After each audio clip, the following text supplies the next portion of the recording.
bonjour. Baptisés, nous sommes appelés à devenir disciples missionnaires. C'est le titre d'une petite série d'entretiens sur la réalité du baptême, mais en même temps sur sa connexion avec cette réalité de la mission, de l'appel à la mission, du virage missionnaire, pour employer l'expression consacrée par nos évêques. Jusqu'à date, on a réfléchi un petit peu sur ce que c'est que cette réalité du baptême, de la vie nouvelle, pour employer un mot de Saint Paul, vers laquelle le baptême, justement, auquel le baptême nous destine. Et aussi, on a réfléchi sur cette dimension qui est une caractéristique de tout baptisé, celle d'être disciple. Mais disciple, voilà que le pape François y ajoute un trait d'union et il l'appelle disciple missionnaire. Mais qu'est-ce que cette réalité veut dire? Alors, on essaie de répondre à la question. Et je recommence en employant encore là cette belle salutation. Bonjour, chers baptisés. Bonjour, chers disciples, puisque baptisés, donc disciples.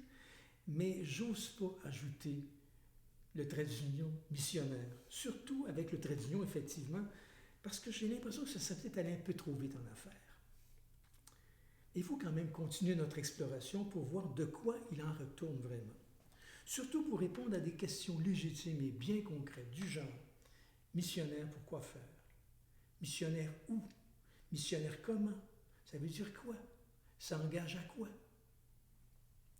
Et pour se mettre en appétit, je vous propose d'abord d'entendre ce court texte de Saint Paul, lui, l'infatigable missionnaire. C'est tiré de la lettre qu'il destinait aux chrétiens de Rome, la lettre aux Romains. C'est au chapitre 10, les versets 13 à 15. C'est majeur. Quiconque invoquera le nom du Seigneur sera sauvé. Or, comment l'invoquer si l'on n'a pas mis sa foi en lui? Comment mettre sa foi en lui si on ne l'a pas entendu? Comment entendre si personne ne proclame? Comment proclamer sans être envoyé? Il est décrit « Comme ils sont beaux les pas des messagers qui annoncent les bonnes nouvelles. » Oui, ils sont beaux, les pas des messagers. Mais qui sont-ils? Et où sont-ils? Il me semble que dans les entretiens qui ont précédé, on a peut-être commencé à répondre à la question. Si vous m'avez bien suivi, chers baptisés, nous ne sommes pas que des baptisés.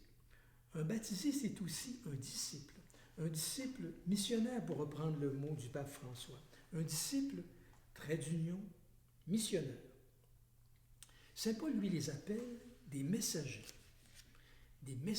dont il trouve les pas très beaux. Nous sommes donc appelés à devenir des disciples missionnaires, des messagers. Mais pour faire quoi? Pour dire quoi? Pour aller où? Une première chose à se dire, c'est ici que ça se passe. Et c'est ici, c'est l'ici de chacun de vous. Et pour s'en convaincre, il suffit de vivre un petit exercice tout simple, celui de regarder. Je vous propose un voir courageux par ailleurs, pour nous comprendre la réalité de l'Église. Et de façon plus précise, l'Église qui est ici en ce qui nous concerne, dans le diocèse de Joliette, et de manière plus pointue, dans chacune des paroisses où vous avez les pieds. Pour vivre ce voir, on peut utiliser bien sûr diverses paires de lunettes. Je vous en propose une qui nous permet assez facilement d'établir comme une espèce de bilan de santé d'une paroisse. La paire de lunettes, ou si vous voulez, le critère d'analyse que je retiens parmi plusieurs, se réfère à un questionnement tout simple qui concerne la transmission de la foi. Cet héritage reçu de nos parents, de l'école, du milieu ambiant, de nos contacts avec la paroisse et de la vie paroissiale elle-même. En ce qui nous concerne, jusque dans un passé récent, on a littéralement baigné dans la foi chrétienne. C'était le lot du Québec. On n'avait jamais eu à se poser de questions sur la transmission de la foi. Ça allait de soi. Quand on se pose la question, c'est une question qui est fort intéressante au niveau de la transmission de la foi, c'est que ça nous permet à la fois de comprendre et nos milieux paroissiaux, et ce qui est étonnant aussi en même temps, nos propres familles. La question est la même. Regardez ce que ça devient. On peut donner différentes réponses à cette question-là. J'en ai retenu 4 à travers plusieurs qu'on pourrait avoir, mais ça nous permet un peu de ramasser les situations et peut-être de pouvoir se donner la chance de bien caractériser le milieu dans lequel on vit. Une première réponse à la question de la transmission de la foi est une question qui aboutit à une réponse qui peut sembler un peu à l'eau de rose. Tout simplement parce qu'on peut ajouter des petits verres roses aussi sur la paire de lunettes que je vous propose de regarder.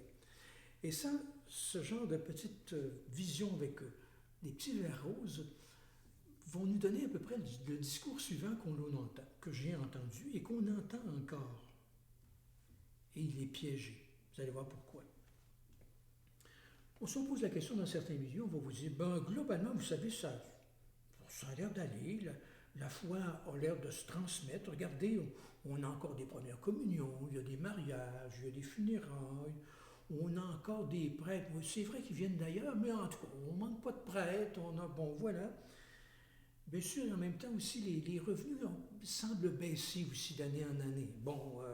C'est peut-être une petite sonnette d'alarme à un moment donné qui nous indique que...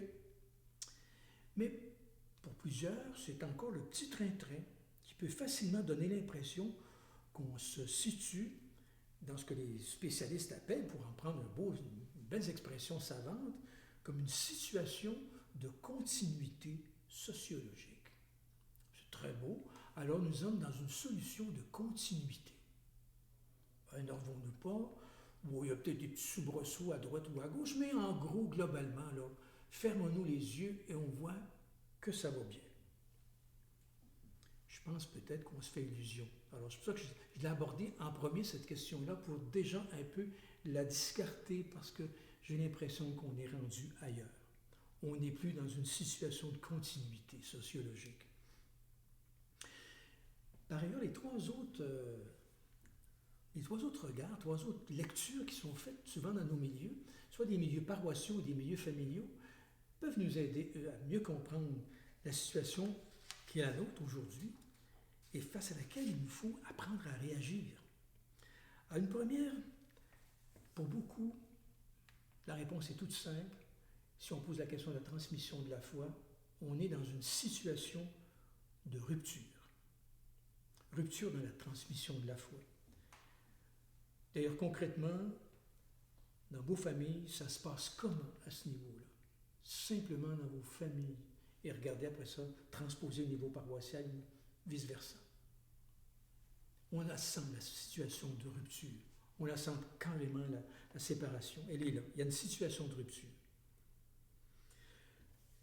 Autre observation qu'il est relativement facile de faire, dont on ne mesure pas toujours tout l'impact, c'est parce que ça concerne une réalité, effectivement, qui est facile de constater. De plus en plus, la foi est en train de devenir une affaire privée. Il s'agit simplement de penser au débat sur la laïcité. On y fait dire un tas de choses, etc. Mais qu'est-ce qu'il y a en dessous et qu'est-ce que ça traduit comme réalité? Ça traduit une réalité, la réalité d'une situation de privatisation de la foi. Ça peut sembler banal, mais c'est très important comme prise de conscience. Une situation de privatisation. Rupture, privatisation. Il y a aussi un autre type de diagnostic qu'on peut poser sur à la fois et nos familles et nos paroisses. Et c'est d'après moi le diagnostic le plus fréquent qu'on peut voir. c'est que, autant dans les milieux paroissiaux que dans les familles bien concrètes, on assiste à un abandon bien tranquille, petit à petit, sans faire de vagues, de la pratique religieuse, de la foi, sans crise anticléricale. En fait, non, non, ça, c'est tout simplement sans crise, mais c'est un abandon discret et profond. Et c'est précisément ce que les spécialistes appellent une situation d'areligiosité pacifique. Le mot est très beau, c'est rassurant que de le lire comme ça, mais tous les mots portent une situation d'areligiosité pacifique. L'univers devient areligieux de façon pacifique, sans faire de révolution, sans, comme en France, là, en 1789, là où on coupait les têtes des curés, etc., on coupait les clochers, etc. Non, non, non, non. On est dans une situation d'areligiosité pacifique. Il s'agit simplement de regarder même la simple transformation du milieu joliétain, de la disparition sans trop de vagues de 3 paroisses. Et si on étend notre regard à la grandeur du diocèse de Joliette, ben là on s'aperçoit qu'on se retrouve effectivement dans une situation d'areligiosité pacifique. On vend les églises, voilà, ou encore quand on ne veut pas trop les vendre, on s'aperçoit qu'il n'y a plus que 10 personnes qui viennent le dimanche. Puis bon, c'est tranquillement, il y a une transformation profonde qui s'installe. Et bien sûr, il y a cette situation de rupture, cette situation de privatisation de la foi, mais je pense que cette situation d'un milieu qui devient areligieux, de façon pacifique, lente, progressive, traduit bien la situation et de nos familles et de bien des paroisses et globalement de ce qui arrive au Québec. Honnêtement, il faut bien reconnaître qu'on se retrouve dans une société qui vit de plus en plus en marge de la foi chrétienne, qu'elle s'en passe très bien. C'est donc effectivement le contexte de nos paroisses et de nos familles. Alors, que faire? Soit on désespère, soit on laisse aller les choses, soit on vit ses valeurs religieuses bien au chaud dans le secret, comme quelque chose de privé, sans se soucier des autres, soit on se dit un instant, non, ça ne va pas, parce qu'on aura compris que nous sommes les détenteurs d'un extraordinaire trésor et qu'il n'est pas question de le laisser aller. On sent bien par ailleurs que le modèle de chrétienté qu'on a connu est fini, qu'on est rendu ailleurs. Pourtant, ce qu'on a connu nous allait tellement bien, comme nos bonnes vieilles paroisses. Je pense par exemple aux années glorieuses de la cathédrale de Joliette, bon, de la paroisse Christ-Roi, bon, etc. J'y ai même été curé. Je pense à toutes ces églises absolument extraordinaires, patrimoniales, qu'on peut découvrir, voir dans le diocèse. L'église de Saint-Jean de Montcalm, c'est quand même pas banal. Bon. Je pense aussi à ce qui est mon point de départ, celui de la transmission de la foi et de manière plus large, celle de la formation à la vie chrétienne. Parce qu'au fond, tout est là. Je me souviens, il y a quelques années, on se posait déjà des questions au sujet de l'éducation permanente de la foi. Ça, c'était un concept nouveau qui venait de se développer. L'éducation permanente, l'éducation des adultes, bon voilà, c'était tout nouveau. C'était intéressant parce qu'immédiatement, on avait transposé ça au niveau de l'éducation permanente de la foi. Déjà, ceux qui étaient chargés de catéchèse avaient ce souci et déjà on commençait à soulever cette question en se disant que deviennent nos adultes dans nos paroisses? Ce sont des jeunes parents? Où est-ce qu'ils se situent? Est-ce qu'ils sont formés chrétiennement? On sentait bien déjà qu'il y avait une transformation qui s'opérait. Il y avait des questions qui se posaient par rapport à tout ça, mais on était porté par une vague, toujours la même vague, d'une chrétienté sociologique qui était là, qui nous portait. Et quand on pose des questions d'éducation permanente de la foi, de la transmission de la foi, de la formation à la vie chrétienne, on se rend bien compte, dès qu'on soulève une question comme celle-là, que l'univers de la pastorale sacramentelle et de la catéchèse est à questionner, tant dans ses pratiques avec les initiés qu'avec les jeunes et les adultes. De par mes préoccupations professionnelles, je suis responsable d'un service de catéchèse. J'anime un site aussi qui transmet du matériel catéchétique, qui a comme souci d'aider à catéchiser les catéchètes. On essaie bien, nous, de changer tranquillement le vocabulaire, de faire évoluer le vocabulaire, mais c'est pas facile. Je vous donne simplement comme exemple, on parle encore de la première communion, comme en 1950. Couramment, l'expression, c'est les premières communions.